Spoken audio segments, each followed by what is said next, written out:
Hello and welcome everybody to another episode of Strickland. I'm your host, Shwin and this episode 547. I'm joined, as always, by my co-host Stacy. That is at StacyPan89 on Twitter. Stacy, how you doing? Doing pretty well. Just spent a weekend in the Great White North. Actually, wasn't completely white, so I was in Vancouver. So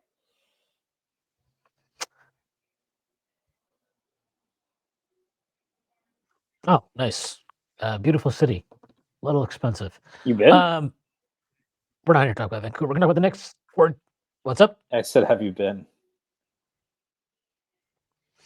Long time ago, probably like 12 years now, something like that. Great Indian food.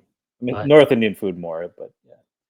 Well, there's a lot of Indian people in Vancouver and Toronto and actually everywhere in the world at this point. So,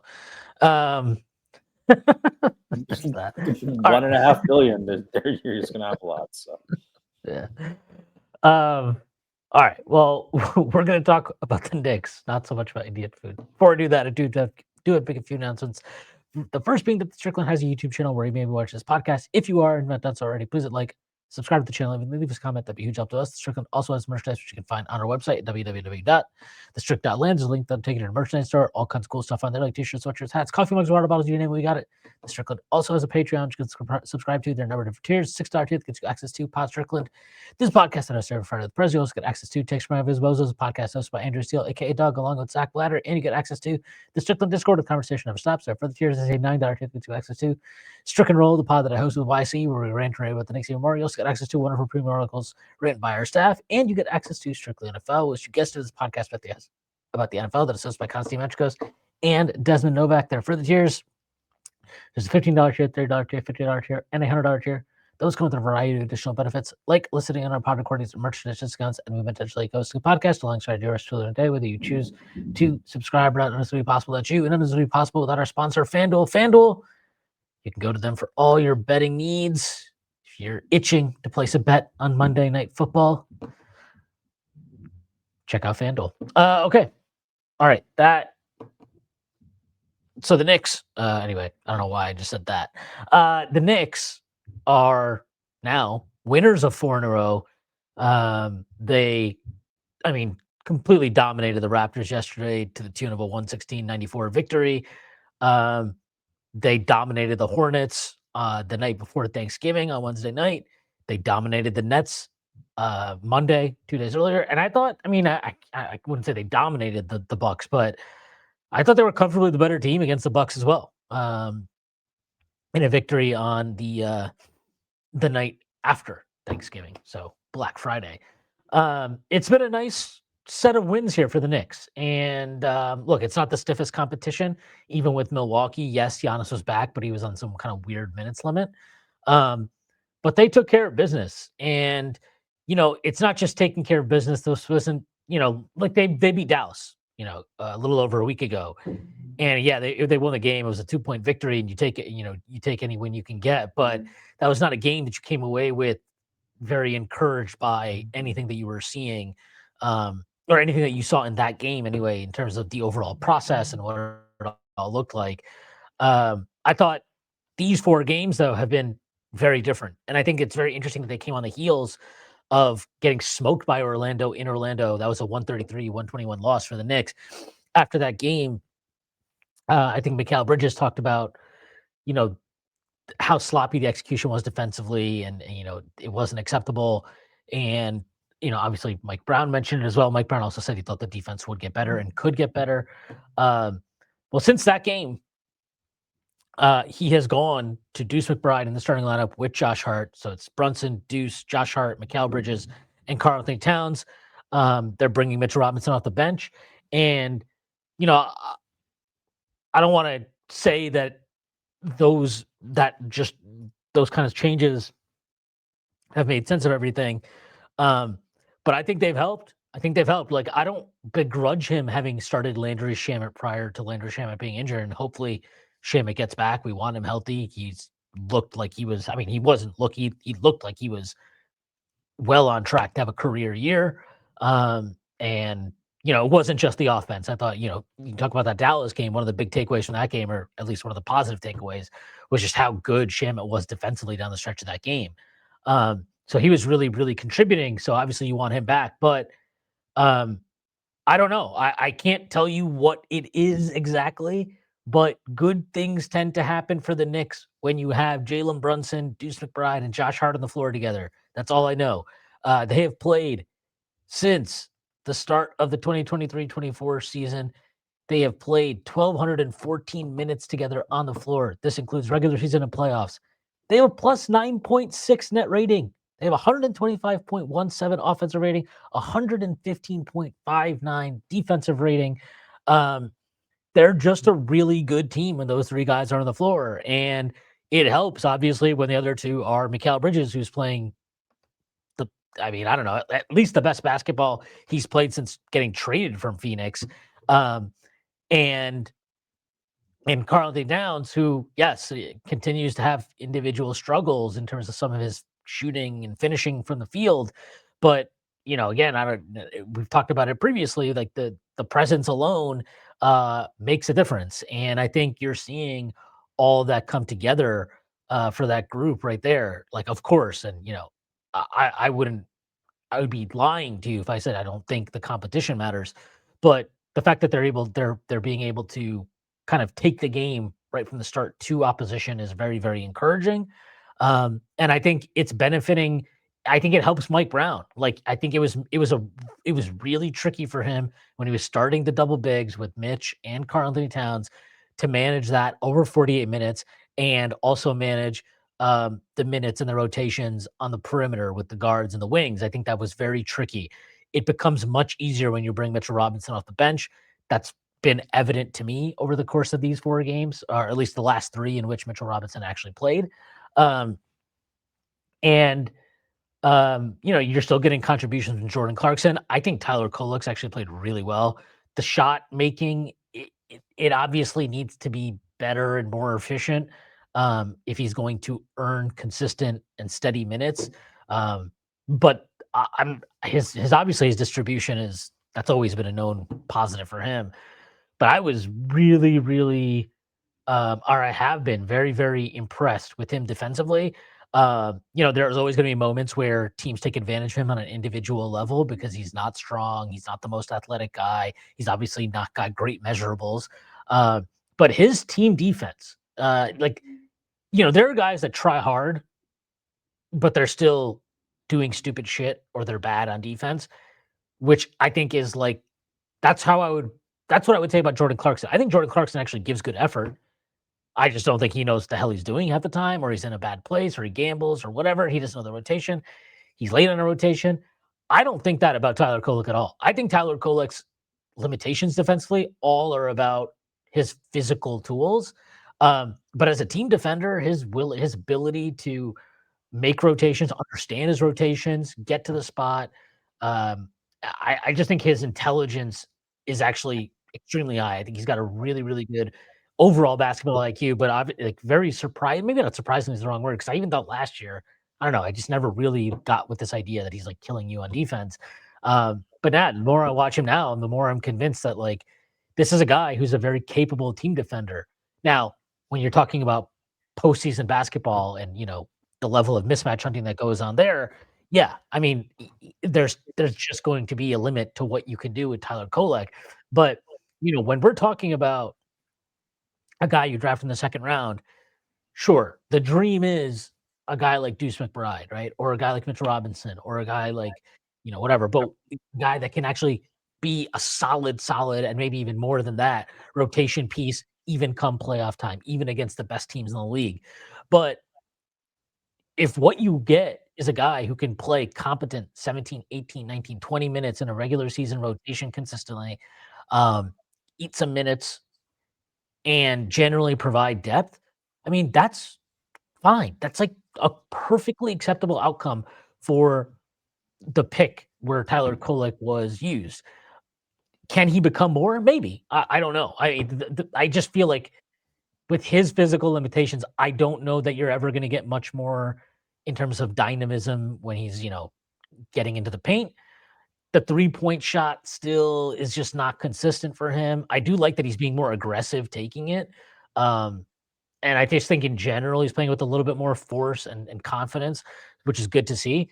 But ultimately, he's either going to make shots or he's going to miss them. And right now, he's on more heavy on the missing ledger. But even with that being true, I think you've got to be encouraged by what you're seeing from him. And credit to Mike Brown because Mike Brown had him out of the rotation. And, again, I don't want to keep making everything about a comparison to Tibbs, but like if we had the same injury situation where OG was out and Shaman was out right now, I don't think Kolek would be playing. I Well, so don't. that's where I push back because that's when he was most willing to try different things, right? We both said when Tibbs was He at his back against he the did wall, not he did not play Tyler Kolek last year until Brunson was out, and even when Brunson was out, he initially didn't play him. I don't think it's hard to I think it's he would look at this and be like, "I don't need Kolek right now." Like, if now Clarkson gets hurt or Brunson gets hurt or, if Deuce gets hurt, yeah, I think that changes. But I'm just saying, looking at it right now, and I don't think he'd show the level of trust that Mike Brown has showed at various points in Kolek. Not to say like he's putting the ball in his hands to run sets down the stretch of a game or something. But there are definitely moments where you can see that he's like, okay, yeah, look, I'll let the guy out there. Like, I don't mind letting him run for more maybe than I expected.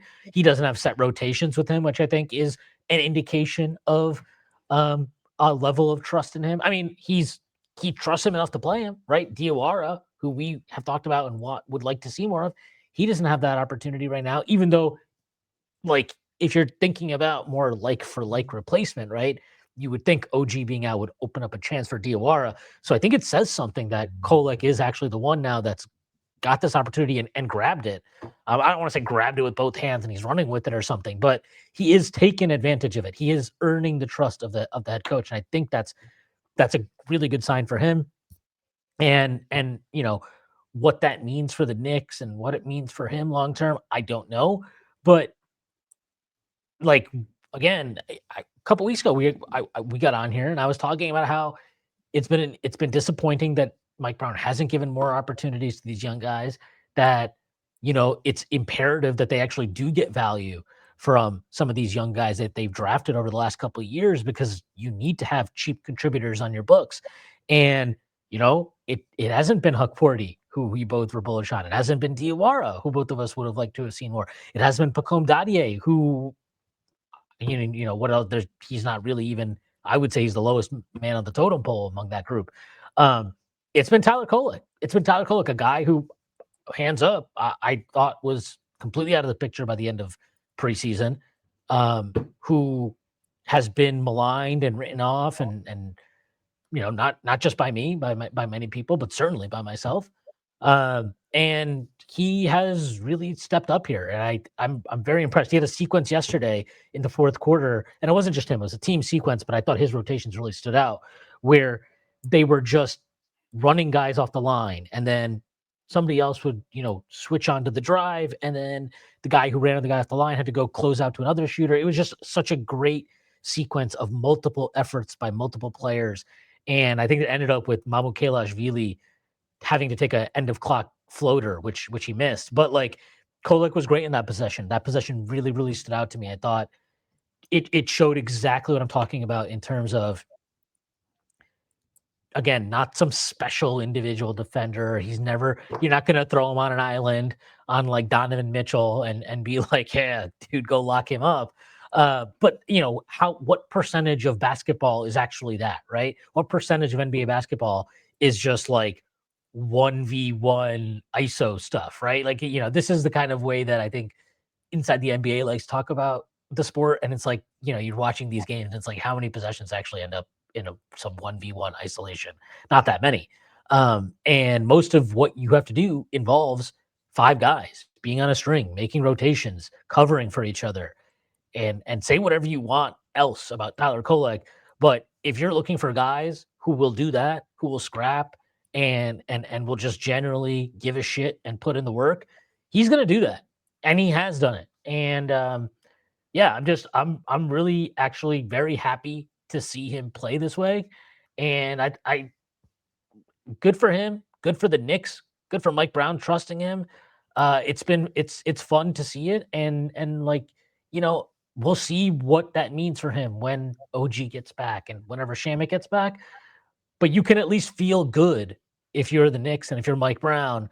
You can feel good. You can feel confident that if I need to go back to this guy, let's say he's out of the rotation at that point, if I need to go back to this guy, he's going to stay ready, and I know what to expect from him. And what I can expect from him is a solid 15 to 16 to 17 minutes. He's not going to kill me out there. He's not going to make a bunch of bozo plays on either end of the floor. And that's not nothing. Yeah, I mean, I want to get back to the first thing you said. You talked about the Deuce and Brunson and Hart lineup. It's true for Deuce, Brunson, and Bridges, by the way. They have a plus. Oh, yeah. It's just true for Deuce and Brunson plus any third competent wing. It's not competent. It's also putting the wings in the right position. There's a tweet that Mensa from Knicks Film School retweeted where he had said originally when we were going on Bridges, he quote tweeted someone and was like, we're asking a all-pro safety to be a number one corner. Deuce alleviates that, right? Deuce, I mean, in the case of OG Anunoby, he's Charles Woodson. He can do both. He's fucking awesome. In Bridges' case, he's way better when he can play off ball and force events. And I think that's the biggest thing. It's like, let Deuce be the shutdown corner. Let him play the point of attack. Let him muck things up in the immediate. And then Bridges is great when he can use his length and intelligence and read. So I think that's a big part of it. On the Kolek piece, yeah, I think I'm still skeptical of Brown's rotations. I think, yeah, like I still look back to the Keon Ellis stuff and I'm like, that's a bit of a concern. But if we can start to give Kolek a chance. Keon Ellis is playing. He's playing less now than he did under Mike Brown. Like at some point, we just got to stop. There's been enough reporting that this wasn't Mike Brown is the fucking reason Keon Ellis got minutes. Mike Brown is the reason Keon Ellis even broke into the rotation. And since Mike Brown has left, Keon Ellis's minutes have done nothing. They're down to basically nothing now. There's been enough reporting. Right? It's ownership. It's a management thing. They don't value him. They don't want him on the floor because they do not care about him. They don't see him as a valuable piece to their present or their future. So they don't want to dedicate the time to him. I don't think it's that complicated. I mean, I think if I were a Kings fan, and I mean, even as a neutral basketball observer, I'm like, well, that's stupid. But as a Kings fan, I'd be really, really pissed about it. But at some point, like, I'm sorry, it's not about Mike Brown. This is not a blind spot thing. Like, this is not Mike Brown didn't value Keon Ellis thing. Because, again, there's been reporting. I can go find a link again and repost it. There's been plenty of reporting that the reason that Keon Ellis even broke into the rotation was because of Mike Brown. Because Mike Brown advocated for him over other guys that prominent members of the organization, front office, whatever, would have preferred to have seen get an opportunity over him. And that's not what happened. And I don't know. Look, I will say, to agree with part of what you're saying, it's been great to see Deuce play this much. It's been all these things are good, but we need to see that he still values this when OG gets back, when Shamit gets back, right? When these guys are back, Shamit might be more of an if. So. Yeah, but I mean, I think one of the most interesting I love questions, Shamit, and I so that's not a. Yeah, I love Shamit, so I'm not saying that. Go ahead. Sorry. Yeah, all I'm saying is when OG gets back, he's going to be a starter. I mean, that's obvious. Who comes out of the starting lineup? I think that's an interesting question. And I'm going to be completely honest. I think it should be Deuce, but maybe there's a world where it actually is Josh Hart and Tibbs just he couldn't get the most out of that group last year, but Mike Brown will. So maybe there's an argument for that. I mean, do you think Josh Hart has been playing that much with this lineup? Try to say it again. The starters? Has Josh Hart? I don't think he's been playing that much with these starters, right? With like the for actual starters? Yeah. He hasn't, but I mean, their minutes have actually been good this year. So there's that. Yeah, so in I small just doses, but for your main lineup, and like that's part of it is the Mike Brown starting lineup the main lineup the same way it was with Tibbs. That's another thing, but um, yeah, I still don't think that tells you that that needs to be prioritized or reduced with them.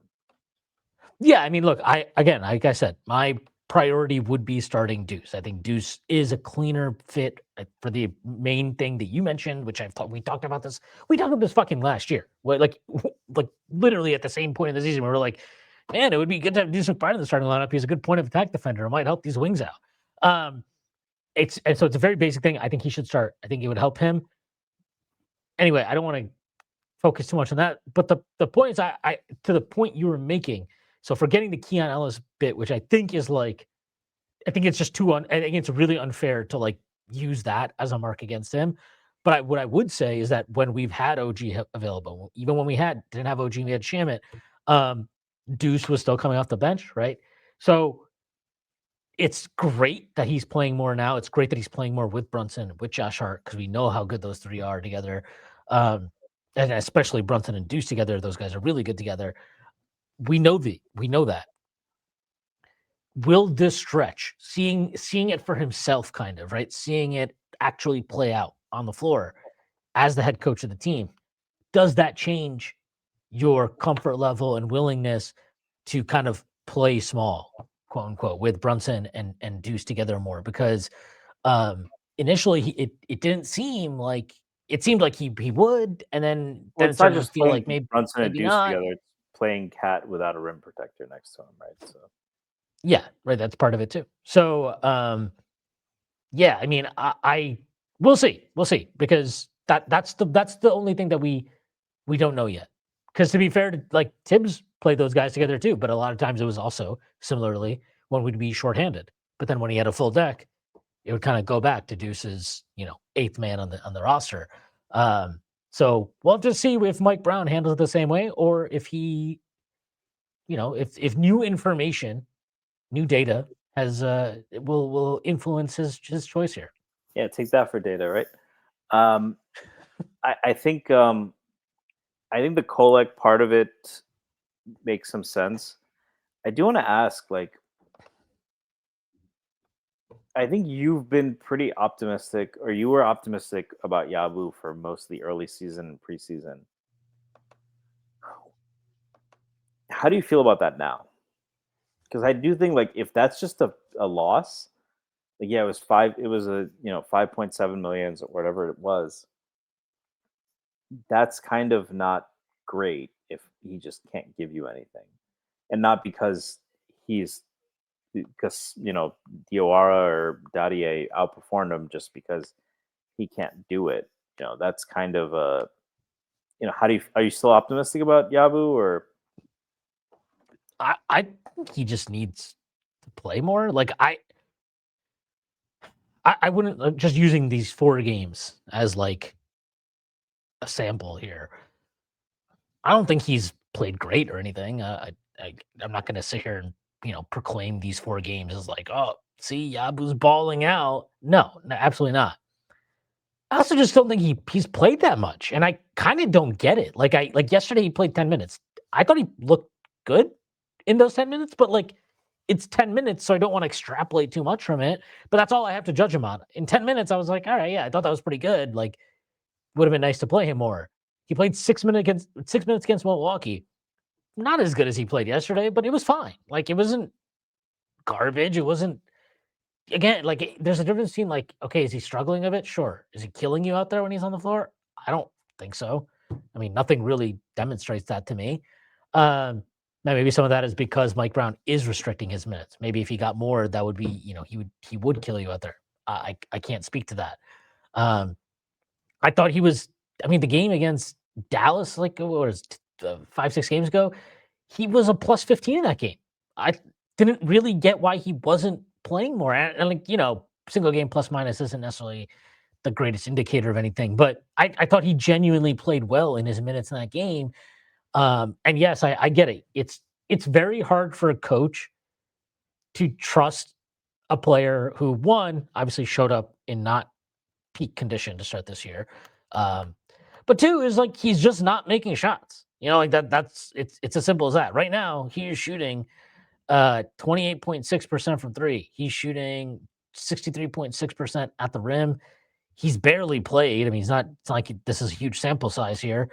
He's only played 186 minutes this year. So he's averaging about 10, just over 10 minutes a game.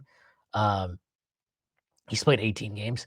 So like I don't know really what to make of all that. Like I guess to be consistent, like he's 10 of 35 from three, right? So that's not great. But here's the thing: if he made four more threes, would anybody be like this upset about the Yabu? Four more threes is 40%, by the way. So like it's not like he's that far off from just having a normal percentage. If he was It also 13 shows of that he's 30 kind of a low volume guy, though. Yeah, but he's playing 10 minutes a game. How many threes is he supposed to get out there? What do you want him to do? Come in and start chucking? Like that's kind of like he's in a tough position here, and it's of his own making to an extent too. Like if you come in out of shape and you're not really killing it while you're on the floor, yeah, like your brand new head coach might kind of not trust you, and you might have to earn his trust, and it might not be fair to you the way Like I said, like I thought yesterday probably should have played more, but I'm not going to sit here and kill Mike Brown for not playing the guy more when I get why he doesn't trust it. Like I understand it. Is it incumbent on Mike Brown to kind of like like if you invest the resources they put into Yabu, right? Which was basically that's the most money you had available to sign any player this offseason, and you invested it into him, then yeah, I think part of your job as head coach is to work towards getting the most out of this player. Maybe this is the correct way to do it. Again, Mike Brown's been coaching for a long time, and I'm generally pretty happy about the job that he's doing in New York so far. So I'm not. I'll give him that benefit of the doubt. But to me, I think there does need to be more of an active willingness to actually give this guy a shot, especially now that I think he's moving fine. Like yesterday, I thought he looked pretty good in terms of just how he was moving. So I'm not that worried about it per se. And we've done an admirable job. Like it's kind of interesting that because of the injuries we have to OG and to Shamit, like you're kind of having to obviously give a guy like Tyler Kolek is playing because you just need somebody to eat minutes. Um, but I think it's interesting how they've kind of put this together. And I think you're also seeing in the absence of some players, kind of like there's a lot of four guard lineups going on. You know what I mean? There was a lineup yesterday. I'm pretty confident that he's used it more than yesterday, but it's like Brunson, Deuce, Clarkson, Josh Hart, big guy. I don't remember who was Cat or if it was Mitch, but he's definitely willing to like put out three guard, four guard lineups, play super small. I think that's an interesting kind of tell on which way he leans when he needs to find a solution. You know what I mean? Okay, or which way? Because like we saw this with Tibbs a lot, right? Where he'd be like, "I'll play Precious," right? Okay, so I'm gonna go. I'm gonna lean on the double big thing more so than going super small, spreading it out. I think it's interesting that I don't know if it's the opposite way, but I do think it's a tell on kind of just like what at your core, what do you believe is the best way to get more out of the pieces you have available to you and you're shorthanded. Um, and I think it's almost like the truest sign of yourself as a coach. Like, what are you ultimately? What do you believe at your heart, the heart of your beliefs?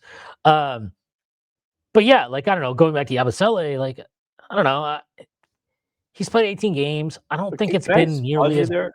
Can I pause you there? Because I think that's an interesting point you just made. Sorry. yeah. Go ahead. I think you have two extremes, right? You might have Fizdale who didn't believe in anything, right? Well, I'm not actually trying to be No, funny. Like, no, I know what you mean. Like he just threw shit. There was no like actual core tenet to anything he was doing. yeah, And then you have Thibodeau, which this is, I think, things we praised and then we got a little bit tired of, right? Where he had a very strong belief that works. But we're not going to say it doesn't work, right? You wouldn't say Tibbs doesn't work. No, Tibbs Right. works. Tibbs should fucking have a job. He should have a job. Just saying that. Yeah. There is this kind of spectrum or whatever. So I think for you and me, we were like, try shit more. But it was try shit with the very important caveat of more, right? It's a spectrum. And how do you think about that balance? And what do you think Mike Brown believes in? Because I think he's had a weird career. Like he's just had such a different you can't say any of his two jobs are similar, right? Kobe Lakers, LeBron Cavs, Sacramento Kings. Just very different, right? Sacramento, you're orienting around the big. Lakers, you're oriented around Kobe, but trying to incorporate, the continuity from triangle and shit. And with LeBron, you have kind of a very limited roster, and you're trying to get you're squeezing the most out of LeBron at that point, right? So, and how do you think about that balance? I think it's an interesting question because I don't think there's a right answer. Yeah, and I think it's a lot of it is just dependent on the personnel you have available to you, right? But I feel like Tibbs would be more inclined. I feel like Yabusele would be playing a lot more. If Tibbs was still the coach, I think Yabusele would be getting more burn, and Tibbs would be trying to like really trying to play him into, kind of into form. Just because Tibbs erred on the side of wanting some like baseline level of size out there, right? I mean, look, he deserves a ton of credit for moving Josh Hart to the 4 when, we kind of just needed to during that 2023-24 season. But that was certainly more out of necessity than anything else. And even then, if we can go back that far, you got to remember, like, his initial move was to start Precious Achua next to Hartenstein. Do you remember how fucking horrible that was to watch? So, like, I think, yeah, when you're shorthanded, sometimes things are forced upon you. But like, even with limited resources, there are things that you can glean from that, right? And there's no absolute right way. Like, if we had a bunch of shitty perimeter players and Mike Brown was kind of in the same kind of situation where we're down OG and down Shamit, if he was adjusting in the same way, that, well, forget like, I just want to play small now because I think this is the best thing to do, but we're getting blitzed. Would that make him wise? Probably not. And so, like, then you would be like, okay, well, can we try playing big? Can we give Yabusele more minutes? Can we play more double big? Maybe can we give Huck Porty a chance? But right now he doesn't need to necessarily press that button or try that out because his initial inclination of we're shorthanded, I'm gonna play super small now. Like, I'm gonna play small all the time and more frequently. That's paying off. It is paying off. And it's worth noting that, like, OG didn't just go out now, right?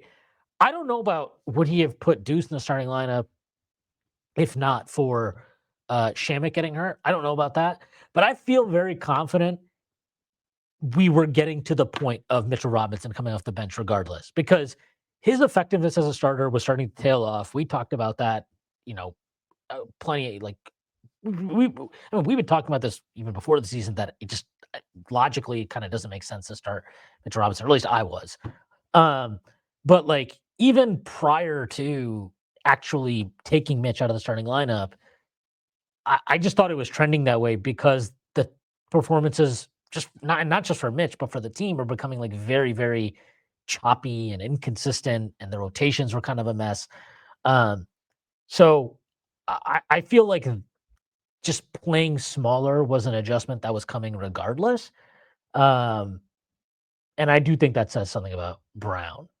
And it's kind of like the weirdest thing with everything that happened with Tibbs last year too, right? Because it's like this is a guy who prefers to have a certain amount of size on the floor, and yet just like he stuck with a starting lineup that was malfunctioning and was like not big for so long.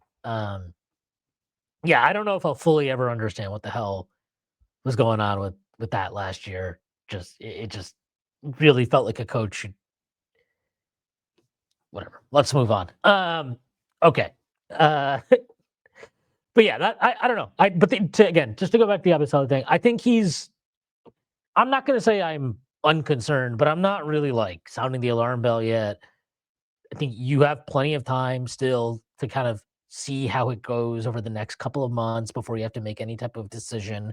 But given his salary and given that the Knicks are viewing and are I mean, they clearly are looking at this season and this team as these guys can win a championship. If that's your standard, then yeah, if Yabusele doesn't pick it up, if he doesn't, if forget if he picks if he can't earn Mike Brown's trust to play, 15, 20 minutes a night consistently, then with his price point, yeah, you have to consider like, okay, can we turn this salary and maybe Dadier's salary and the Washington pick or something, can we turn that into somebody or something that is more valuable to us? So, can that turn into a piece that Mike Brown will trust and will put on the floor and will fit in? And is that worth, what we have to give up to do it? Like those are all the considerations to make, but you have time to get to that point. I don't think you're in a danger zone right now where that's a decision coming to its head. I think you've got time. And look, keep winning games. You know what I mean? Like if you keep winning, guess what? You get more and more leeway and more time before you have to make kind of a hard choice there potentially. So that's where I'd say I'm on the Aboseli. But yeah, I mean, look, I get why people are super disappointed in it right now.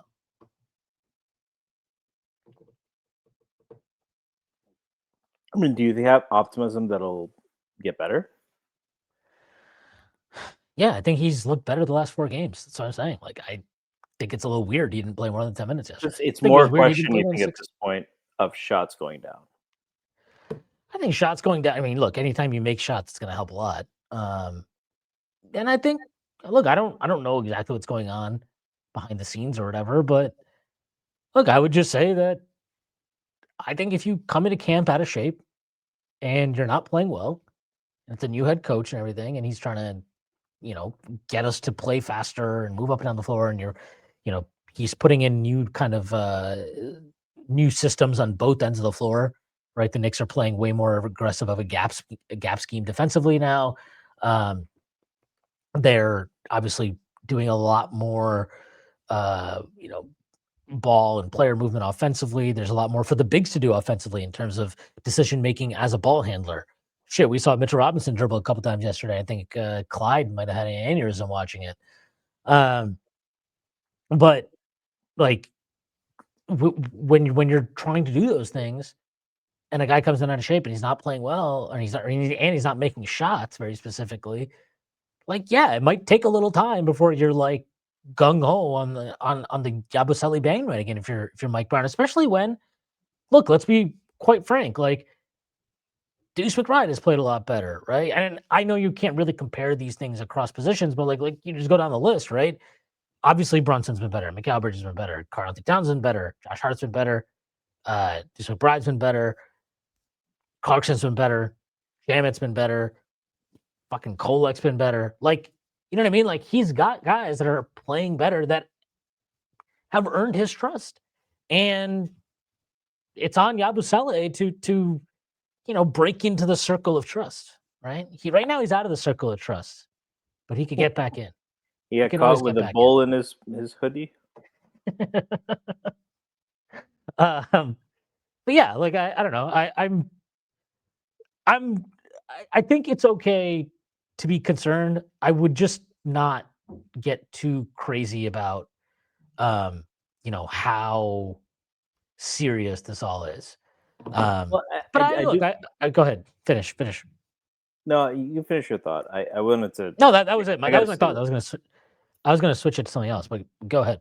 I get a switch for you too because I think you've been much more pleased with Josh Hart over the last few games, and I think a lot of people would be like, "Well, he's hitting threes now, and he's taking them with confidence, right?" So that's kind of the same thing, right? The shots go down, and suddenly everything else.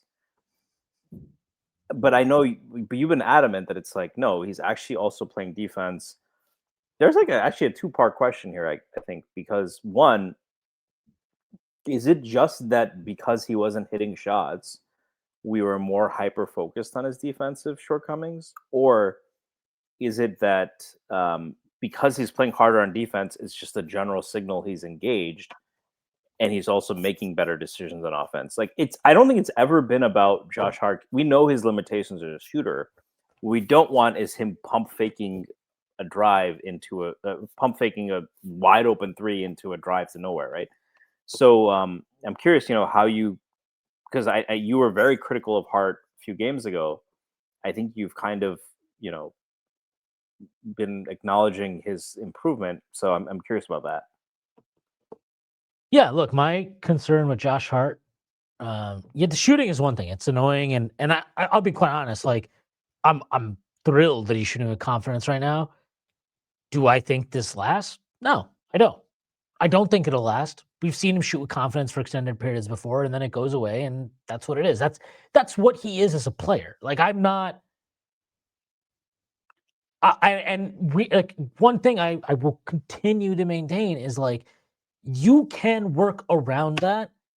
Now there might be situations where working around it is not beneficial, right? In an end game situation, if Josh Hart is not getting defended at all, and the only way to justify having him on the floor is we're going to use him as a screener constantly, um, but that's not yielding any positive results. Like they're if they're just switching everything, but the switch that you're getting right to isn't a good switch, that doesn't help you. If it's a team that's like awesome at playing scramble coverages or whatever, even if they blitz Brunson and Hart is able to go 4-on-3, but it's not yielding anything positive, that doesn't benefit you. But there are situations where it does benefit you. Like you can go for like you can use Josh Hart in closing lineups and it be positive and it work. And we know that over the course of 48 minutes, while his lack of shooting might be problematic at times, and it's not just the lack of shooting, right? It's the fact that he's defended as a non-shooter. Um, so teams are ignoring him and kind of how that affects everybody else on the floor. There are ways to work around that. And Josh Hart himself is a good player. Like he's a good basketball player, especially now that he's gotten his shit together this year. He's a good basketball player, right? He's somebody who can make plays with the ball in his hands. He's somebody who can play make, create for others, especially in transition. I think he's gotten back to his best on the glass after kind of a weird week or so. Um, all these things are great and they're what make him a good solid NBA player. But the shooting is just something that's like I think that it comes and it goes, and right now it's in a you know every friendship has its peaks and valleys. Right now, So Josh he's Hart, coming I'm right telling now. you, Josh is coming right now. yes, he is. But he is shooting well, and that's great. I don't expect it to last. That's not my main concern with him. My main concern with him is defensively. Because if he's just struggling with his shot, then okay, you deal with that situationally. Okay, yeah, you know what? Actually, we need to go 5 out here. So Josh, we're taking you off the floor, whatever. You can deal with that quite easily. The thing that will kill you though is if his defense is just bad. And his defense was quite honestly has largely been bad for the better part of 2 years at this point. It has. And it was awful last year. I mean, the back half of last year especially was like absolute trash. And then in the playoffs, he was all over the place. It's just been a problem. It's been really bad. And you know, that's the part that kills you because then you don't even have a solid baseline. Like you're getting the worst of all worlds, right? This guy's a bad defender right now. And offensively, unless I put the ball in his hands, he has no value. But that means that I'm taking the ball out of Brunson's hands. I'm taking the ball out of Karl Anthony Towns' hands. I'm taking the ball, you're taking out of the ball out of somebody else's hands who probably is better served having it in their hands than Josh Hart. But to have Josh Hart on the floor, he has to have the ball. It's like this endless cycle that we were kind of living through last year. And Just to kind of give it some, just provide some context. Last year, Jalen Brunson led the team in touches per game. He had 85.4. Josh Hart was second, 70 per game, 70 touches per game. After that, third was Karl-Anthony Towns. He was at 59.6. And then fourth was Mikal Bridges at 37.9. Bridges played the same amount of minutes as Josh Hart and was getting 16 less touches per game than him. OG Anunoby basically played the same minutes as Josh Hart, 1 minute less per game. And he was at 44.9. Like, it was just an unhealthy distribution. This year, and look, the touches are a little bit different because of how the offense is it's diametrically opposed in a lot of ways. But Brunson's at 92.5 touches per game this year, which is amazing that he's apparently touching the ball more, even though it doesn't feel like it. And then it's Bridges second at 61.7, Josh Hart third, 59.1, Karl-Anthony Towns fourth at 55.7, Deuce McBride fifth, 48.1, OG Anunoby sixth, 46.6. Now, look, these samples are still kind of small. There's some weird minutes fluctuation going, right? Because Josh Hart was coming off the bench. Now he's starting, so his minutes picking up, whatever. The point being is I think this is just a healthier distribution. I think you're not restricting yourself as much as you did last year. And that's very, very important when it comes to Josh Hart. But the biggest thing with him, right, is the defense. If he plays defense the way he has last 4 games, it's not even saying you can live with him on the floor. You got to have him out there for a long period of time because this is a good fucking player. Because the shot can come and go, right? I'm understanding, and I don't really care that much about it as long as he's taking the shots that he needs to take. Like, he went 0 for 4 from 3 against Milwaukee. He's got to take all those threes. You got to take all those threes. And his career average, I think he's like 35% shooter from 3 for his career. Like, if you just trust your own percentages, odds tell us if he's taking 4 threes per game that he has to take, right? These are shots that are like within the flow of the offense, are open, are good, are in rhythm looks. Like, if he does that and he shoots just at his career average, that's fine because everything else he gives you offensively is going to justify that. It's the defensive end where you need to make it count. Because if he's a bad defender on top of just, providing some of these spacing issues, then it's just, what the fuck is he even out there for?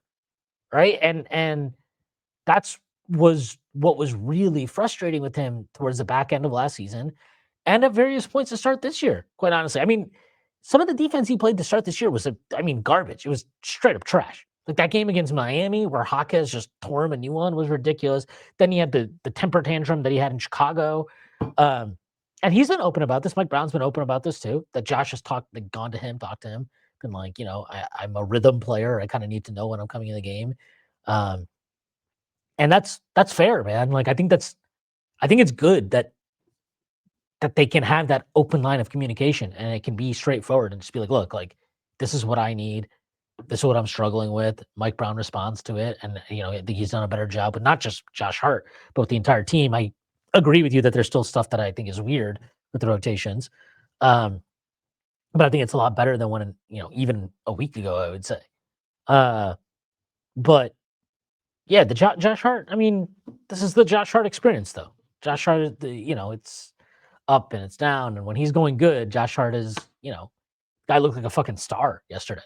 He looked like a star against Milwaukee, too, right? Like, the best version of Josh Hart literally gives you a star impact player, but he's not Is he our going to be Draymond? that. If and when this team becomes a championship team, is he hard Draymond? He's not. I'm not comparing them directly as players, but that je ne sais quoi or Rodman, right? You can say.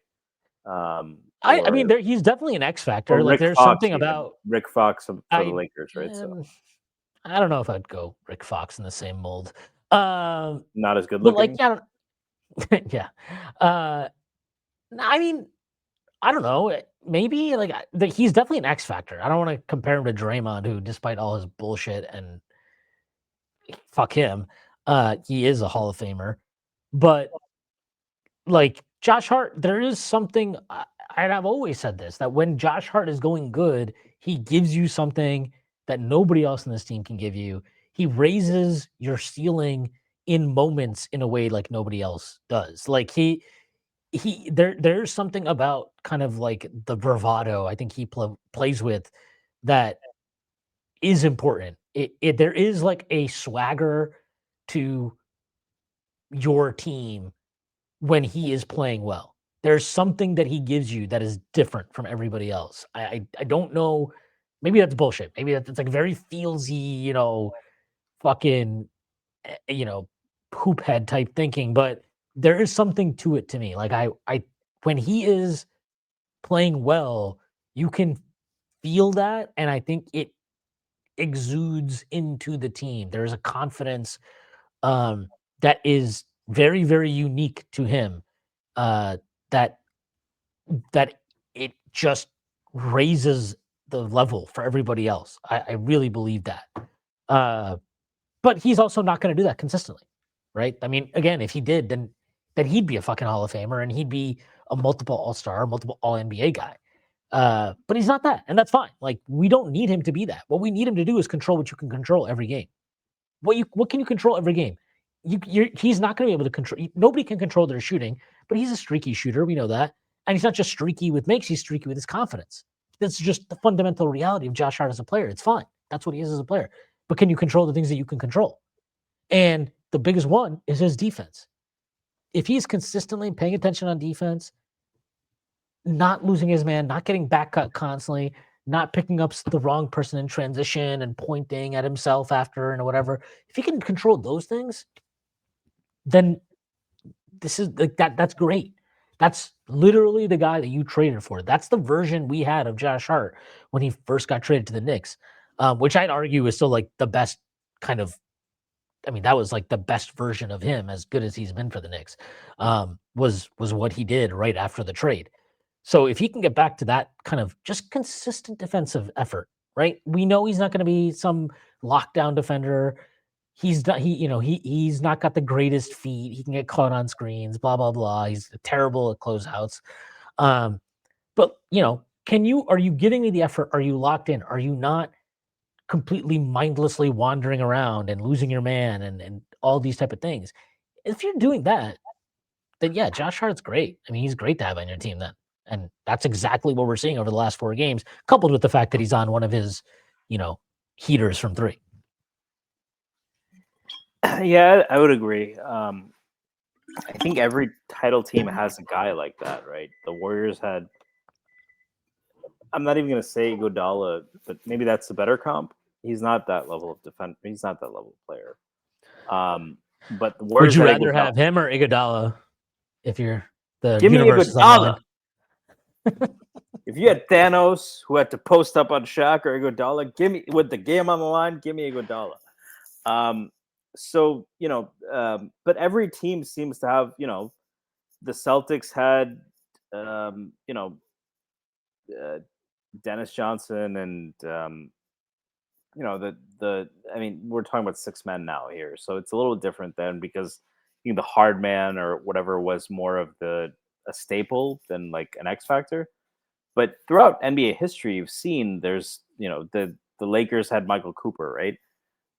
Maybe that's the best comp. He's not that kind of athlete and he's not that kind of defender, but the guy no one who can make things happen without it is visible with Josh Hart, so I don't want to say it's not as visible, but the guy who's in the main star and can make things happen. It's just getting that out of him consistently, which it does seem to happen more often in the playoffs, but when it doesn't, it's much louder then too. I mean, it's tough because when he looks like this, he's our best trade chip, like that we can actually afford to lose, right? Like Cat is its own thing. You're not trading Brunson. Bridges is we really have to talk about Mikal Bridges. You're not trading OG. I think the stretch has shown how important OG is to us. Deuce is younger, but I would still say Josh Hart, Mitchell Robinson, and Deuce McBride are your trade pieces. Is that fair to say? And Dadier and the young guys, like that's how. And it's tough because Josh Hart is like McBride. You can very clearly define what he does. I think that's the biggest thing with Josh Hart. It's very easy to define what Deuce McBride and Mitchell Robinson do.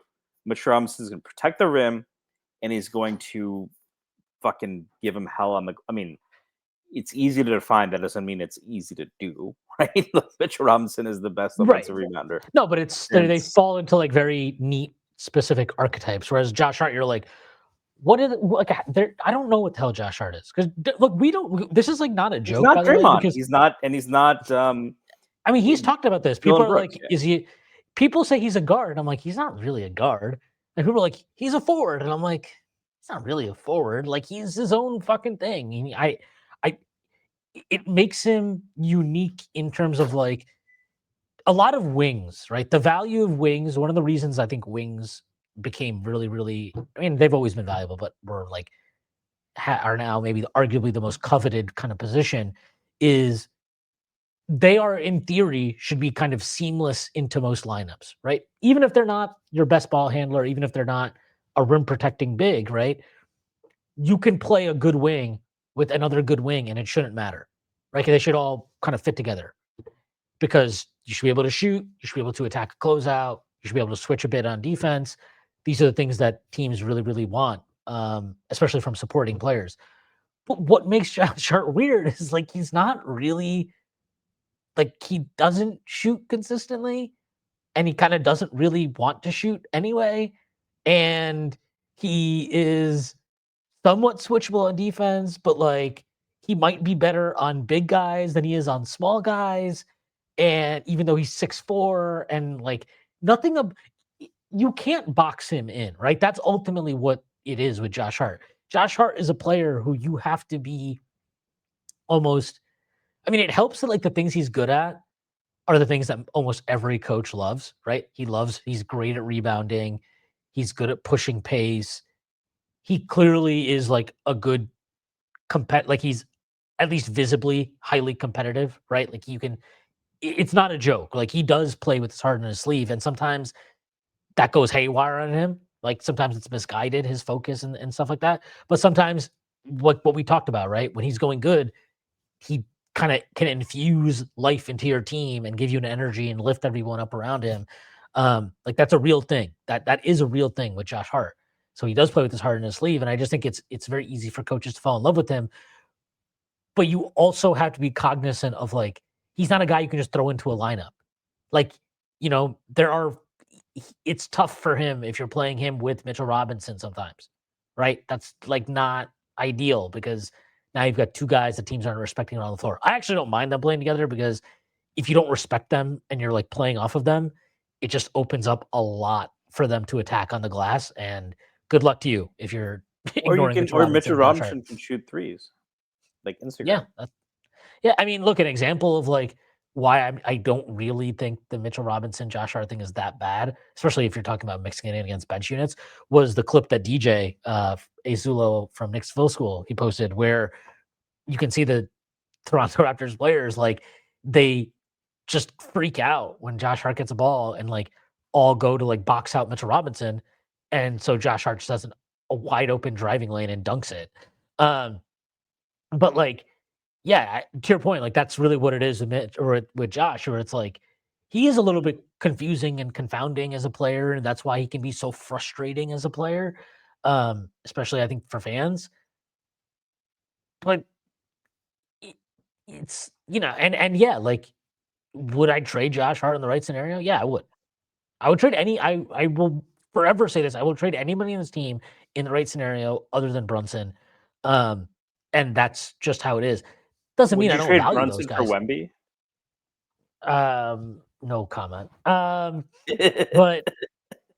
like that's when that's when your girl is like, would you whoever you want to yeah, it's when your partner is like the hottest person in the world. You're like, no comment, right? So yeah, no comment.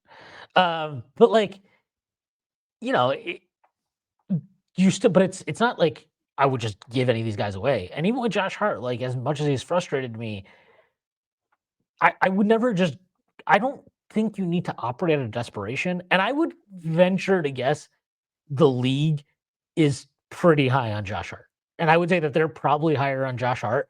I see that during the slump, man. Like yeah, I said that during the slump because, like, even if he's not shooting well and like first of all, I don't think fucking other teams are analyzing Josh Hart's defense to defense possessions like the way me and you do watching every game. I'm sorry, I don't think other front off they might have a guy who would be like Josh Hart's defense has been this bad this year. I don't think it's to the level of like and the causality and the context that. Yeah, I'll say this. I think opposing front offices compared to like Knicks fans who watch every day and like aren't like they'll excuse it. I'm not going to say they can't understand it. That's of course they're much more knowledgeable than us. But they will contextualize it like this guy has been with them for several years. They've won playoff series against the Cavs, against the Pistons, against Philly, against Embiid, But and he's been a he's big also part just of all of that. So that's a huge fucking thing. Whenever we would he's see a guy like that on another team, you'd say he has veteran presence. He's in his prime. He does he's all of also these things. he also played for Team USA. Granted, they didn't do well in that tournament that he played in. But like, That also might be think about what that tells. right? I don't know, but think about what that tells you though. Steve Kerr likes him. Eric Spoelstra likes him. I don't remember who the coach on the team were, but I'm guessing if Eric Spoelstra and Steve Kerr like you, there are probably a lot of coaches around the league that like you. And we know Tom Thibodeau loved him. You know, I guarantee you, if Tom Thibodeau likes you, there are plenty of other coaches that like you. Like, Yeah.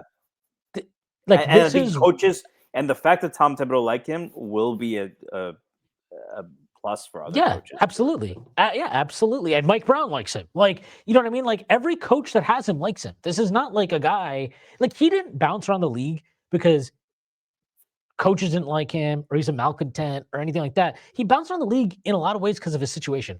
The first time he gets traded for AD. Okay, big fucking deal. Like you got traded for AD. No shit.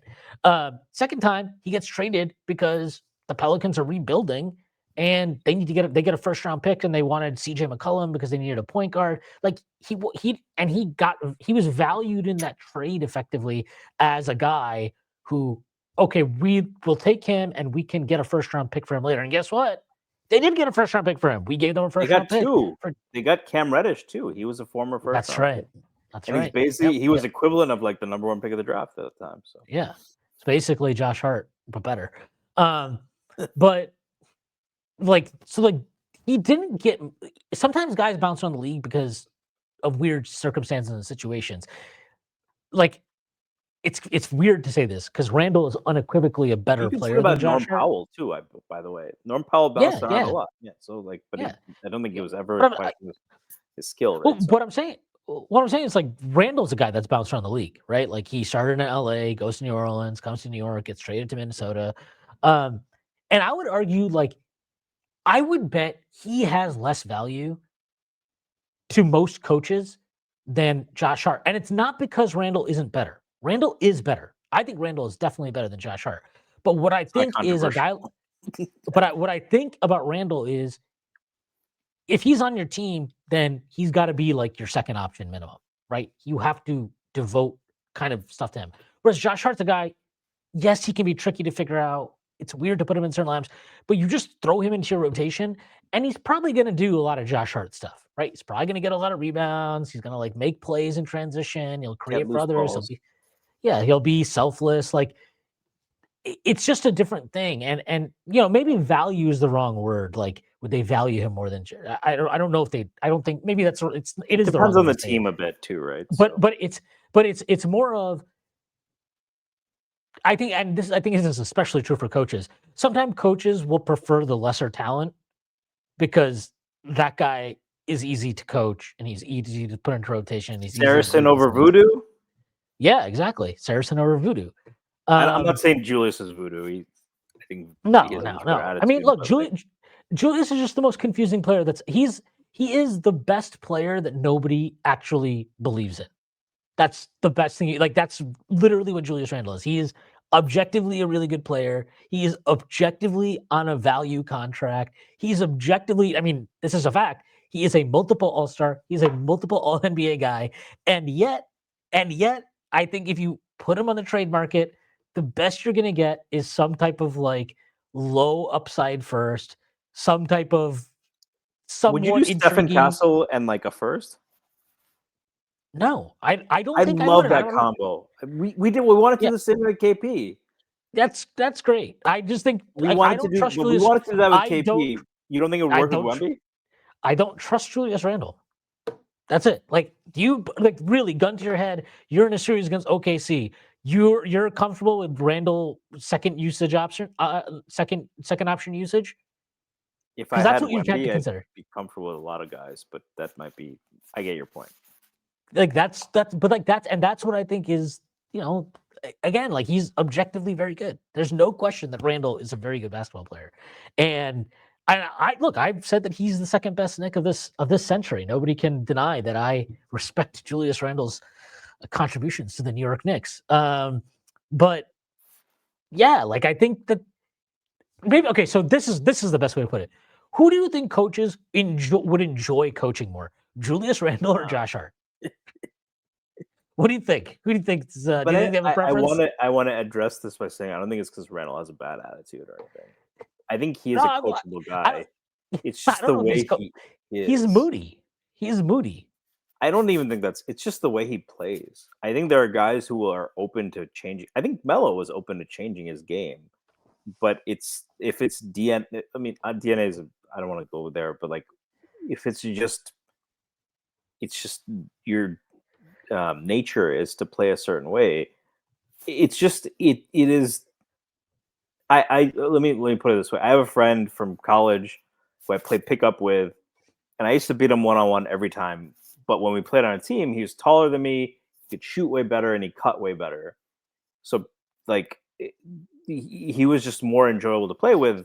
We've always had a rivalry, but I noticed that like he never liked Melo, and like I was when I was higher on the Knicks in 2021, he's like I just don't like Randall, man. So I think like from that basketball purist sense, if you're a coach and if you're that kind of coach, yeah, I get that. So and I grew up wanting to be Allen Iverson, so I played the opposite way. So Um, yeah, it's we'll see. Yeah, I don't know. The hard thing is it is what it is. We'll see. I still don't think that the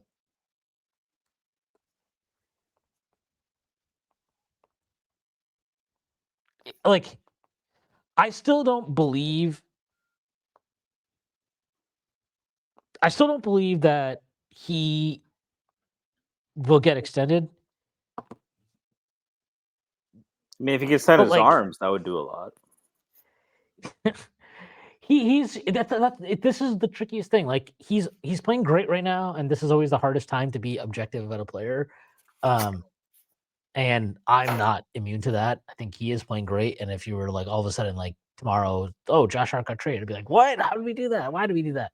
Um, my gut instinct is they will not want to extend him just because of his play style and his age at his size. It's like, okay, he's great right now at 30. He might be great next year at 31. Do you want to do you want to stay invested into Josh Hart at age 32, 33, 34? Given those things, I don't know. I just think that's a really tricky thing. And you know, we've seen that at times they're willing to play that out, right? Like with Mitch Robinson's doing it right now. He's going to be a free agent after the year. And then we've seen at times where if they don't want to extend you or they think what you want in an extension is too much, that they'll move you before that point in time where you can walk in free agency or whatever and get something in place that they You prefer. think they would have So traded quickly, even if OG wasn't on the table?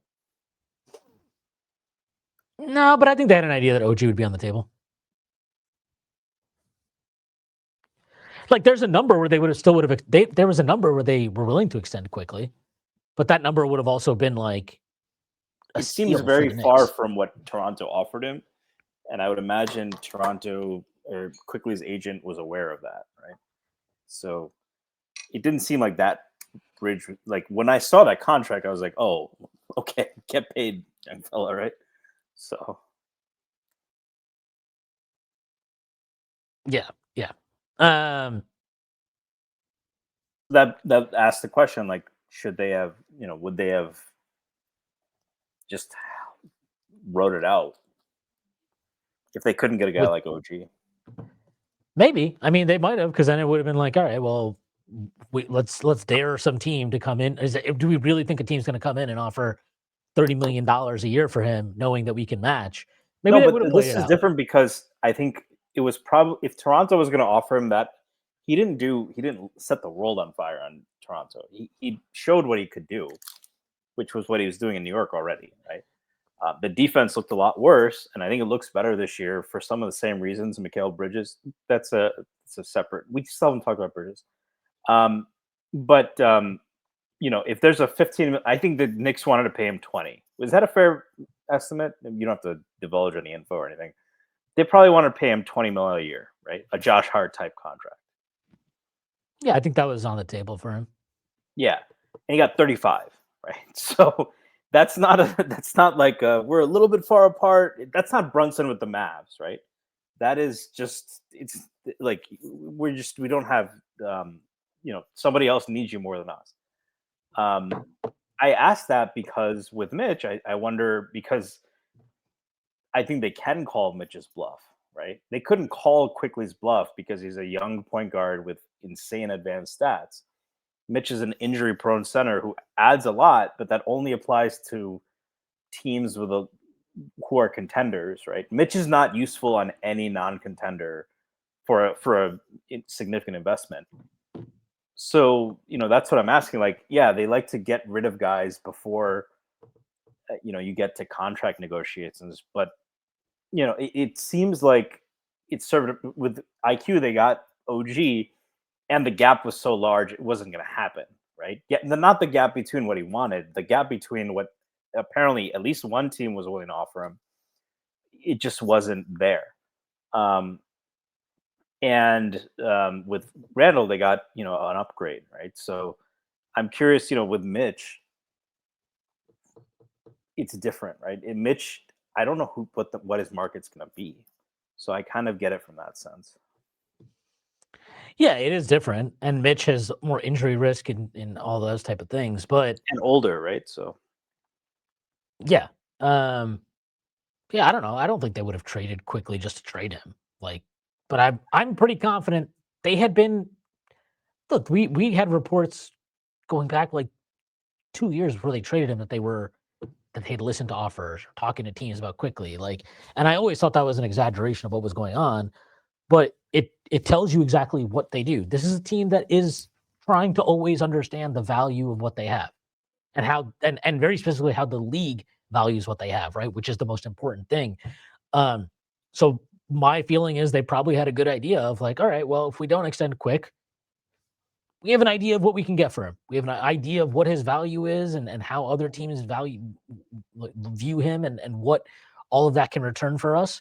And look, they moved him productively, obviously, and he's having a good year now. RJ Barrett's having a good year for Toronto, and we're still better than them. And OG has obviously been a huge hit for the Knicks. So like, sometimes it all works out for everybody. And, maybe less so for Toronto, even though they're having a nice start to the season. Is Quickly's contract a good value? I love the guy, but no. Is RJ Barrett's contract good? I know he's played well to start this year, and there's only a year left after this one on it. But like, I don't know how many takers there are for RJ Barrett around the league. Um, but you know, there's only so much. There's only so much that they can do. I guess they have to live with this right now. So, and they're having a good season. They're 14-7 right now, so it's not like they're playing dog shit basketball or something. I did want to just kind of go back to this real quick, and then we'll talk about Mikal Bridges. Um, you know, I don't know which way that Mike Brown will go when OG's back, but what do you think? Do you think he's going to start? He's going to keep Deuce in the starting lineup, or what do you think will happen? Because I think this is like, the more we're seeing this play out, and look, there's only been 4 games of the starting lineup, and again, not the stiffest competition. This week will be much better competition. They play Boston tomorrow night, and then they play Orlando on the weekend. Over the weekend, um, do you feel like this is I mean, I guess just what do you expect Mike Brown to do? And let's start with that. What do you think is going to happen with the starting lineup once OG gets back? I think Mitch is going to start. I don't agree with it. I just think I have to see Mike Brown go against tendency to believe it. And that's you the think Mitch is going to conventional come back into wisdom. the starting? So you think he's going to start? He's going to bench Deuce and Hart and put OG and Mitch back in the starting lineup? Yeah. I would be fucking shocked. I'd be shocked. I don't think Mitch can't play. He cannot play more than 20 minutes. That was the case He before. just can't do it. That was the case And before. he just talked about this. He was like, I wanted to take a look at the starting lineup anyway. And now the starting lineup's playing better. So we'll see. It would be I will believe because Mitch is the conventional wisdom. You cannot win with Cat as your rim protector. That is the conventional wisdom. The same way the conventional wisdom is Jalen Brunson can't be a 1A. And that's not something the Knicks can change. So, or certainly not either of those guys won't do it. So what do I want to happen is obviously I think I need to see it from Brown. Yeah, I would just be shocked if Mitch is starting again. I don't see that at all. I think the fact that Huck Porty You would prefer Hart starting to Mitch? I'd prefer Mitch can't start. Like I don't think it's just not on the table to me. Like But last year you probably would have said we should have started him in the playoffs. I would have preferred to start Deuce. I'm pretty sure I said that at the time. But like, no, I was but fine. You just said we're talking about Hart, right? Hart. Yeah, but my point is Mitch can't sustain it. If he starts, it is dumb because he has to play reserve minutes. So now you make everything. So starting Mitch makes everything more complicated. For as long until he can, until the time comes when he can play at least consistently 27 to 28, 29, 30 minutes, until he can do that, that's what starter minutes are, it is fucking wrong to start him. That's my stance. Like, I do not care what the numbers are with that lineup. I don't care how good it is. It is dumb to start a starter who cannot physically play starter minutes. And if the point is to get Mitch through the end of the regular season, primed and ready to go in the playoffs, at which point, yeah, maybe then we can push him to play starter minutes, then so be it. That's fine. Then if that's the goal, that's fine. That's a great goal to have. The process should involve him not pushing himself like that in the regular season. And they seem to understand that too. So if you understand this guy can't really kind of push the go button past a certain number of minutes right now, and we need him for the playoffs because he's super fucking important, which we saw yesterday, by the way, 15 rebounds in 17 minutes or whatever. He had 7 offensive rebounds, which is ridiculous. I don't see how starting him makes any sense. And I feel like I think Mike Brown understands that now. I think he gets that. I don't think he's going to go back. I would be shocked. The only way you could even start arguing with me that it might be worth it is if all of a sudden Yabusele starts balling out and it's like, oh, well, it's actually fine because I wouldn't start Hart. I'd rather start Mitch than Hart. I don't want to go back to that. I just don't understand the point of starting Mitch. He can't handle the minutes. And I don't everything understand the else point of starting Hart when we've seen what that looks like in heavy minutes. Yeah, but it's a different coach, and they're playing a totally different style. It's not come up, run, pick and roll, and mismatch. But you can still put a center in Hart, and I don't know if we have answers to that yet. Like, we haven't seen that. Yeah, maybe we don't. I'm just saying, at least Hart can play the minutes. Like, if you can't play the minutes, I don't understand how you're even an option. Because to me, being a starter, played 18 minutes as a and that was fucking stupid, and that was fucking dumb. Like, that's not a good argument. Oh, yeah, Alfred Payton started a bunch. That was great. That was awesome. Oh, it was fine though because Tibbs was ticking his minutes down. You already saw it. He was down to 18 minutes by the end of the year. And then what happened in the playoffs? He got benched.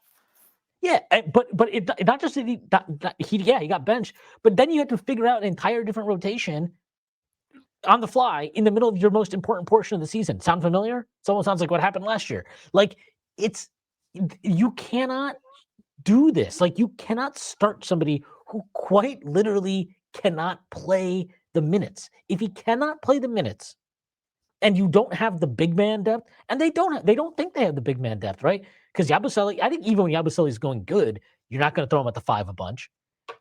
They don't like Mike Brown doesn't trust Huckporty right now enough to put him in the rotation consistently. So you don't have the depth to even get around it. And so that's just I think that's out of the question. And I say So that as between somebody Deuce and who Hart, who do you think you pick? I say that to be transparent as somebody who was okay with starting the year with Mitchell Robinson as the starting center, understood the decision and didn't agree with it, but felt it was totally justifiable. I'm at the point now where I've seen this for, whatever. We watched 19 games so far this season, and it just confirms that to me that starting him, while good in theory, is not the best way to get the most out of this group for 48 minutes. And it should be to me, look, it should be Deuce McBride. I think it very clearly should be Deuce McBride to me. That should stay in the starting lineup. But if it's Hart instead of that, I'm not going to lose my mind. I'm not going to, because I think that if nothing else, Mike Brown has shown that if he makes a decision that is wrong, he is willing to adjust and not stick with it and go with it. Like again, the Mitchell Robinson thing, he said he was planning on moving him to the bench before the Brooklyn game when he missed for illness, and he backed it up by not putting him back in the starting lineup for the game subsequent. I think if Hart starts and that lineup struggles, he would adjust. I think he would adjust. But my belief is Well, he's I'm going to roll the adjusted dice. after injury. That's it's the same thing with Tibbs, right? Well, Mitch is back. So, like, that's an actual But adjustment. the This isn't adjustment like was precipitated by injury. he was out for one game. That's not like it's not like he missed like 3 weeks. He was out for one game, and he's like, okay, well, that's cool. You're back on the bench.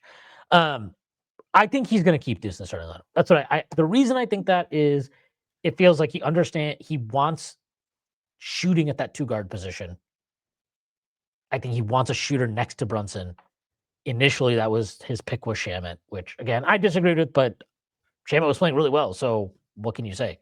If a guy rewards you for the trust you put in him, you gotta that says something too. But I think he wants shooting it. I think like he wants a shooting guard. He wants somebody next to Brunson that can shoot. And Shamet would be ideal, probably, but Shamet's not right. playing for Yeah, which maybe that's concerning in and of itself, right? But that's a separate discussion. But I do think I don't think what Shamet's defense was close enough to Deuce's where I understood that decision. I don't agree, but you got that Tony Soprano gif. Yeah, not sure about that, but he was really good. Like he was really good, and I don't think he was playing well enough to the point where to call that a mistake would also be like it's a bit much, right? It's a bit much. But yeah, I suspect this will start. He to me it's as I've said forever, like it is he has the skill set that gets the most out of your wings defensively. It helps you protect Cat further defensively, because you have now 3 really, really varying degrees of high level perimeter defenders. And he has a very good chemistry with Jalen Brunson. They have very good offensive chemistry, and we know obviously that because Deuce can protect or can defend the point of attack, you can kind of hide Brunson elsewhere. So to me, it's a no-brainer. It really should have been a no-brainer last year. It wasn't, but at some point you got to trust the evidence, and the evidence is, yeah, Mitch Robinson's awesome. He can't play the minutes. Yeah, Josh Hart is great. Not really as good of a fit next to that starting group as Deuce McBride, and it's just what it is. Jalen Brunson and Deuce McBride in 596 minutes over the last 3 seasons without Josh Hart on the floor. 8.62 net rating, 121.94 offensive rating, 113.32 defensive rating. And then Brunson with Josh Hart, So the Brunson with Bridges. So Brunson with Deuce again without Josh Hart on the floor is 596 minutes. Brunson with Josh Hart with Deuce McBride off the floor over the last 3 seasons. They've played 3,774 minutes. They have a plus 3.25 net rating, 120.13 offense, 116.87 defense.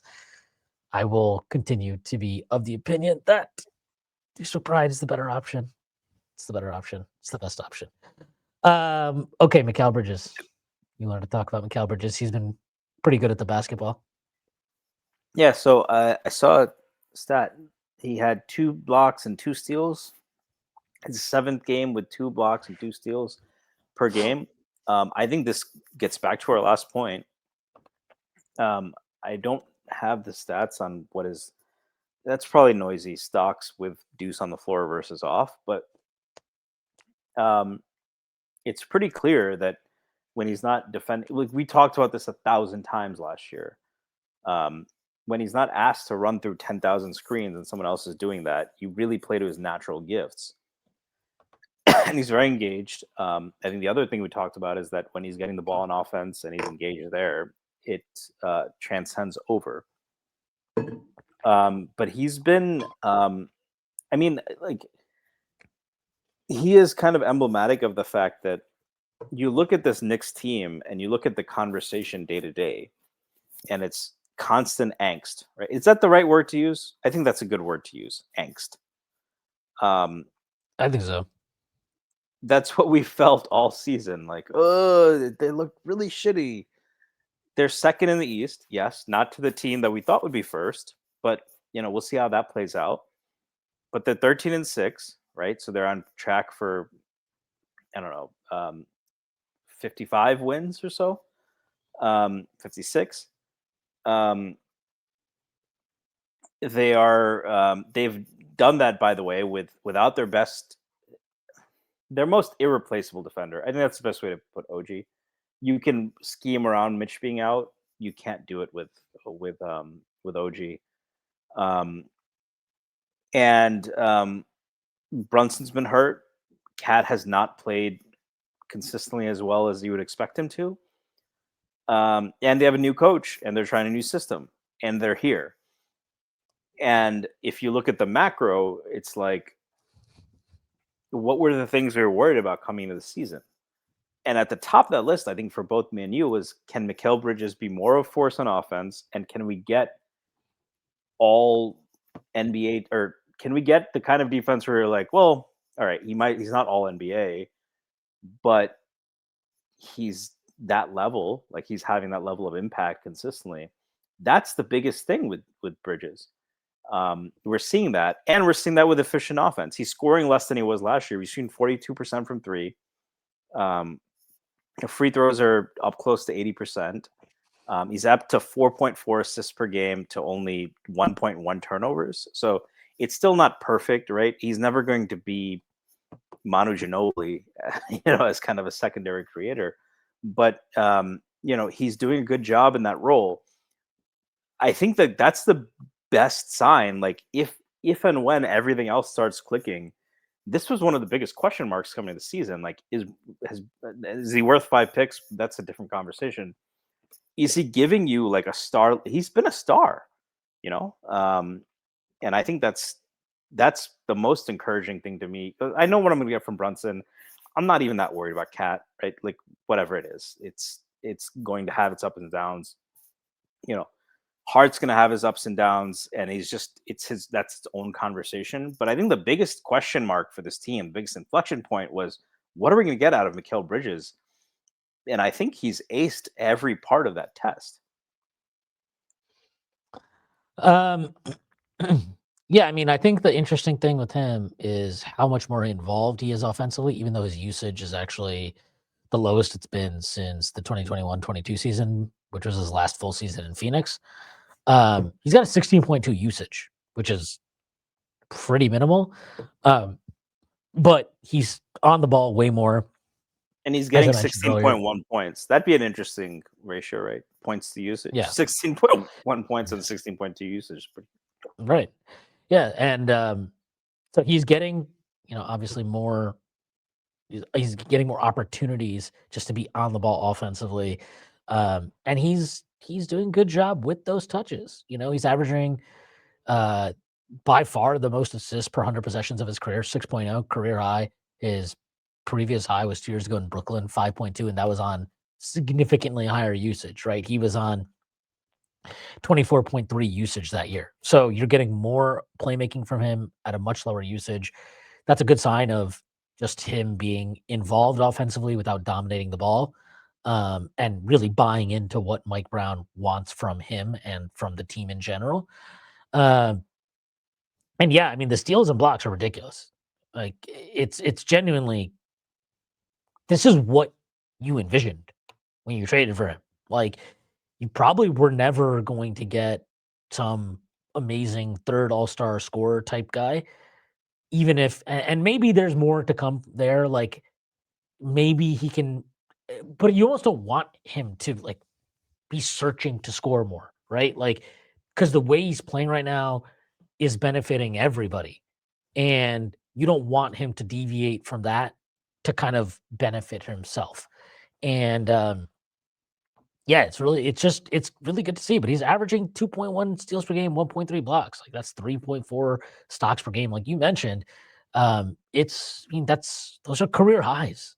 They're career highs, like, in both categories. His previous high for blocks per game in a season was 0.9. That was his 3rd year in the league. Uh, his previous high for steals per game was 1.6. That was his rookie year. That was his rookie year. His rookie year was his past high in steals per game. He's at 2.1 now. Even with like a minutes difference, like, he's just doing more. He's more active. I think this gap scheme that Mike Brown has put in has really benefited him. I think he's going to keep benefiting from it if they keep Deuce McBride in that starting lineup. I think I want to say it was DJ, or it might have been Ace that clipped that play too. But it was the play that the Knicks went on like a 14-0 run in the 3rd quarter yesterday to kind of more or less put the game away. Uh, and he stripped Ingram, who was coming around a screen on a drive, and was able to take coast to coast for a dunk to put us up 84-68. But, like, that play was indicative of it working, right? And Bridges, yes, I think you can't question that the effort level and the buy-in is higher than it was last year. Right or wrong, that's reality. And um, on top of that, again, when you put him next to a real quality point of attack defender, and he doesn't have to chase around these small guards constantly at the point of attack and fight over 5,000 fucking screens every game, and he can shoot the passing lanes and play the gaps and swipe down on drivers, like, you're gonna get more. You're just gonna get more from him. His help defense has been incredible so far this season, and yeah, it's been great. He has been, he's not the team's best player. Obviously, that's Jalen Brunson. He's not the team's second best player. That's Karl Anthony Towns. He's not maybe the biggest swing piece on the team. That might be, Josh Hart or Mitchell Robinson or I'd Deuce say it's McBride. OG. Yeah, or OG. I mean, OG's a little bit different to me than a swing piece. I think he's his own caliber of thing. Um, but he is he's been a rock. He's just been consistent every game. Even that Miami game, right, where they scored 140, but he was terrible. He couldn't make a shot in that game. Even in that game, I think he ended up having like fucking like 7 stocks or something like that. Like, he's just finding ways to contribute every night. There's something in the box score. You're like, oh, that Well, must have helped. Oh, that helped. even with so if you look at his box plus minus, and this might go down. He's at 5.8 for the year. That is, an advanced stat. That's like a superstar number. That is a superstar number. To put it in perspective, in 2023, Jalen Brunson's second year with the Knicks, so that was the year we lost to Indiana in the second round, and he made All NBA. Jalen Brunson was 5.8. So you're saying Bridges is as good as Jalen Brunson? No, but I'm saying his impact level has been Yeah. star. No, of course. Period, star level, period. And Well, look, if you want to talk about the picks, hey, he's having a much bigger impact than Desmond Bane is right now. And that cost wasn't super different. So, well, I mean, just to kind of drive home this point on the box plus minus, and like, look, the box plus minus is really, really being driven on the strength of the steals and blocks. Like those really will drive you in box plus minus. Um, but like his career best mark was 3.3 coming into the season. And that was his third year in the league. He's, not doubled it, but damn near doubled it. It's, I don't, these numbers are always box plus minus. These things I think they're part of a picture, but they're not necessarily telling you the whole story. But if you look at the whole story, like the whole story is that he's having a fucking And fantastic we're seeing year. it on the floor. It's not like, oh, this doesn't make sense, right? Like we're seeing it on the floor. Right. Yeah. I mean, there's a reason why Knicks fans were constantly like worried about him, critical of him, whatever, however you want to call it last year, versus the conversations around him about him now, right? Where it's like, no, actually, this guy is good and he's helping and he's actually been like the steadiest performer on the team. In a lot of ways, he's the rock of the team. In a lot of ways, he's been the leader of this team. Like I think those defensive player of the game awards are a little corny, but I actually kind of wonder if that's something that Bridges cooked up with Mike Brown because he's always, the guy standing next to the winner of the award. He's always in the center of the picture.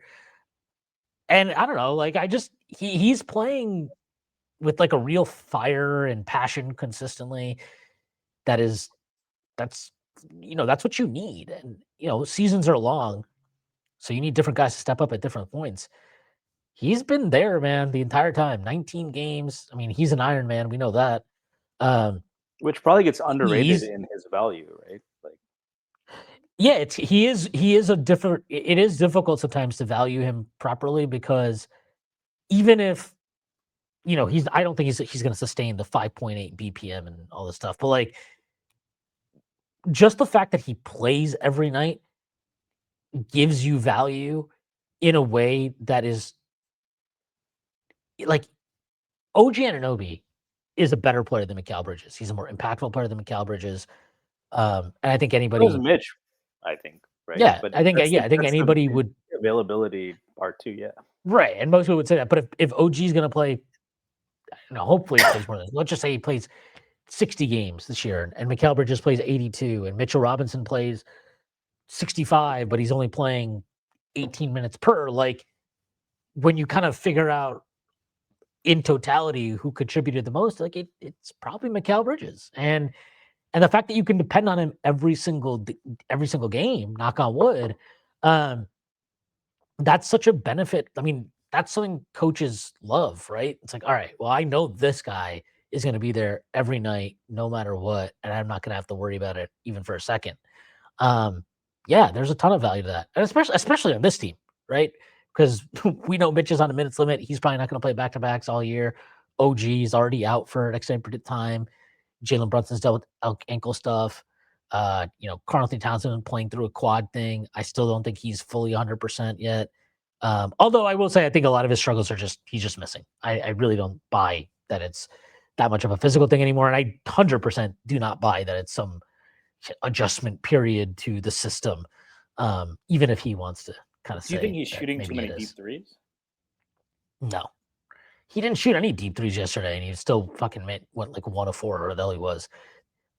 He's just missing. It's fine. Like it's still pretty early, man. What is it? He's shooting I think he's shooting 32.7% from three on however many threes he's taking, but it's been 19 games. I think it would not. All it takes is like 2 weeks, and all of a sudden it'll be like, oh, he's at 38% from three and 49% from two. Okay, or 49% from the field. Okay, I guess everything's fine. Like it can change pretty fast. I'm not that worried about it. By the way, he's playing like crap apparently offensively. It's so funny because like even despite this, he's got like a 59. He's like basically 59 true shooting right now. So it's kind of funny to think about that. Which we would have taken from Randall any day, right? So Yeah, Randall actually is playing out of his fucking mind this year, efficiency wise. So good for him. Yeah, so I don't know. I mean, I'm Bridges going has been Randall, great. right? So that's Yeah. No, but yeah, Bridges has been great. I don't really have. I don't think there's any way you can even dispute that. He's got the second best true shooting mark of his career. 63.6. That's the best since his third year in the league. He's shooting 61.6% on twos, which is also the second best mark of his career, or sorry, third best mark of his career. He's still shooting 41.6% on threes, although the volume has come down. So that's something to keep an eye on.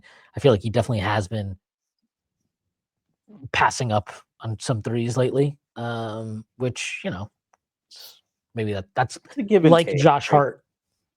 Yeah, I mean, he's gonna do that. Like, he's just not the most confident, comfortable volume 3-point shooter. And maybe that's fine for him. Like, other than he had 1 year in Brooklyn, his only full year in Brooklyn. He took 10.3 threes per 100 possessions. Other than that, like, these last 2 years have been career marks for him. So last year was 7.6 threes per 100 possessions. This year was 7.3. Previously in his career, starting from his rookie year to his last year that he started in Phoenix and split in Brooklyn, it was 6.2, 4.5, 6.6, 5.3, 7.3. So it's like maybe he's just never going to be that high volume gunner, and you've got to get the volume elsewhere. By the way, it's another reason we should start just McBride.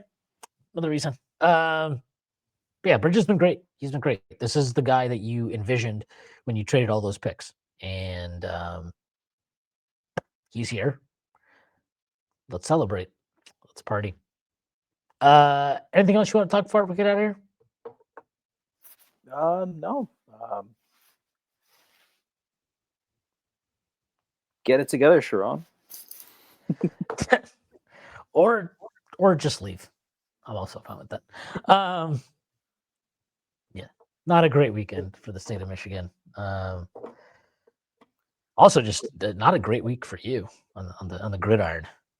I was enjoying the Great White North, and hey, I don't even does football only gets played in this country and Did you even watch the Eagles game, or were you just out?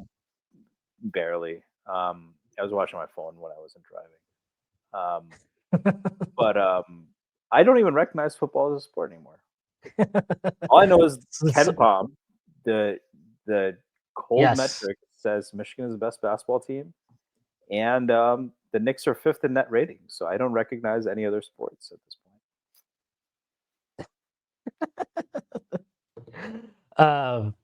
Yeah, that was. All I'll say is, can we get a good Black Friday game? Last year it was this fucking monstrosity of a Jets Dolphins game. Dude, This year was like have you watched the Bears and Eagles play? It's always the I Bears did. playing anyone, but the Bears and Eagles is always the most brutal. Like we beat them in the playoffs with the double doink. It's always fucking shitty. And even like now the Bears are more offensively oriented, quote unquote. It's just you're bearish on the outlook, pun intended, if you're playing Chicago in any kind of maybe in a year or two. I mean, even I started Roma Dinze and he turned into a fucking pumpkin. Like he was getting me. They don't target him. What? They don't target him half the time. But in the beginning of the year, they were all the time. And so I am 9-2 in fantasy. Yeah, but then Colston Loveland snatches chain. Wolverine meme, right? Like pun intended again. Get that Colston Loveland's picture. Could have used that guy yesterday or Saturday. Could have used a lot of guys on Saturday. Whatever. It's over. Could have used 9.